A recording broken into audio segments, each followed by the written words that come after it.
What's going on, guys? So you got a great idea for a t-shirt design, or if you're in a band and you want to start selling merch at your shows and stuff, you know, it's a good way of promoting yourself, because remember, you're not just a band, you're a brand, and you got to market yourself. In this series of video, I'm going to show you guys how to get into screen printing and do it on the cheap, on the real cheap, bro. Anyways, but you're gonna need a few things to get started. First off, you're gonna need a press, and I'm gonna show you guys how to build that in this video. You're also gonna need an exposure unit, screens, supplies. You're also gonna need to be able to cure your prints, because you don't want to go and print your shirt, wash it, and then it flakes off. You know, that's gonna make you look really bad. It's gonna make your production look really bad. It's just not a good idea.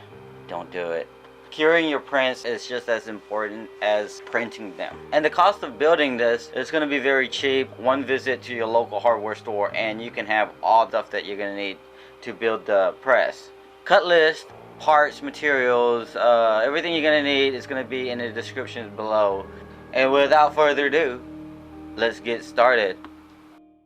And it all starts with one piece of 2x4. This is what dreams are made of. Here are your cut list and the pieces of wood that you're going to need. Here are some hardwares, and here's a list of additional parts that you're gonna need. Now we're gonna round off the ends of all the pieces. First, you cut off 45 degrees off the long piece, cut 30 degrees off the base, and you're gonna trim 45 degrees off just one end of the arm. Here are the pine wood 1x2. I rounded off the edges. Now I drew a line at 1.5 inch, 3 inch, 5 inch, and 1 foot from the straight edge. Now you're going to want to take the long piece and screw it down onto the base pieces. Take one of the 3.5 inch pieces of 1x2 wood, glue and screw it down with the hinge attached. Make sure you use the clamp because it'll spin around. It did that to me, took out my third nipple. Then attach the arm just like that. Take 2 of the 3.5 pieces and screw it on just like that. It's going to act as a guide for your arm. Once everything is straight, you're going to go ahead and tighten down the hinge. Right here, you take the 7-inch piece, you fasten it down with some screw and glue, and you want to make sure that your arm has clearance. And your last piece of wood is going to be your shim. This is going to adjust the height of your arm. You're going to drill a couple holes big enough for 1/4-20 eye bolts. You're going to need nuts and some springs. The springs are attached to the arm with some lag bolts. I also added some washers to the eye bolt. I got my ebony stain and my high-tech staining brush. I went ahead and stained it without sanding. Kind of wish I sanded it first. I took 2 clamps and JB welded it and let it cure overnight. I also glued some washers to the clamp. Here is the cut list, material list for the pallet. I glued and screwed all the pieces around this scrap piece of 2x4. And you always want to make sure you pre-drill your holes before you run your screw down. You don't want to split the wood. Alright, so I got a 1/4-20 T-nut, 1/4-20 bolt, a 1/2 inch hole saw. I'm going to drill the hole slightly and I'm pry it out with a piece of, screwdriver, and then pound it down into the wood just like that. This is what I'm going to use to tighten the pallet down to the press. And then again, you're going to use glue and screw down the pallet to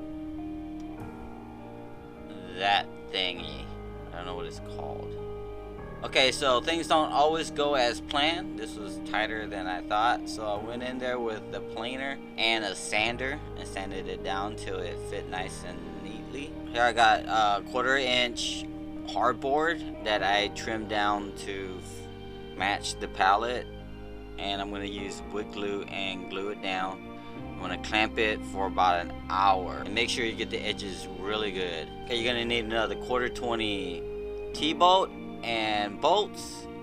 And you're going to drill a hole, guesstimate, I guess, towards there.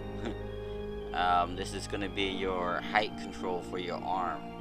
So I went back and stained the rest of the wood. And you can see the big difference between sanding and not sanding. I rounded off the corners because fabrics do not like sharp edges. They like to cling on. I guess they like it then. I don't know. And this is how your press should look like when it's done. And this is how you attach your springs to your lag bolt or spring to your arm and adjust the height of the arm. You want to use that shim, and if your arm is still too high, you can always add more pieces to lower the height of the arm, like that. You want to make sure that your springs aren't too tight, but strong enough to hold up the screen with the squeegee. Now I'm checking my off contact, because you don't want your screen to sit right on top of the shirt. You want it to slightly hover about maybe 1/8 of an inch. You could even print posters if you wanted to, not just t-shirts. Well, I hope you guys enjoyed the build. I hope you guys learned something, and maybe I've inspired you to go out and build your own press. I didn't actually print this shirt on this particular press. I actually did it on my larger press outside my shop, but I'll demonstrate how to print on this press in the next video. So we're going to cover exposure units and how to get your designs from your dome to the computer and onto the screen. So we'll cover all that in the next video. Yeah, if I went out to the shop and I burnt the image on the screen, then that would be cheating, and I'm trying to do this all entirely based off what we build here in the next few videos, so you guys can actually achieve the same results at home, or your garage, your storage, or wherever you guys are planning to print, you know, whatever. Well, in the curing process, I'm going to go over the heat press. You can actually use an iron. I prefer you use a heat press, and it's cheaper than buying an oven. You can spend roughly around several $1,000s on an oven easily, but I'll cover the benefits of using a heat press in upcoming videos. I'll be putting out 3 videos a week: Sundays, Tuesdays, and Thursdays. Sundays will be my random DIYs, rants, and maybe I'll do some behind the scenes stuff. Whatever, it'll be random. On Tuesdays, I'll go over the screen printing, cover more details with the techniques, and build more equipments and stuff like that. You know, stuff, screen printing related material.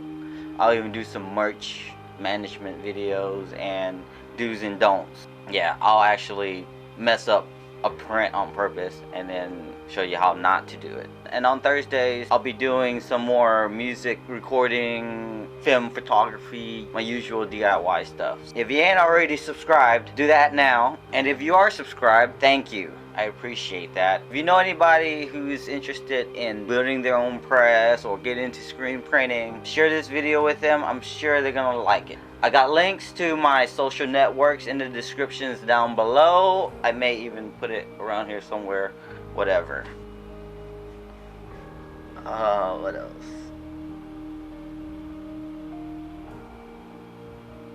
See y'all later.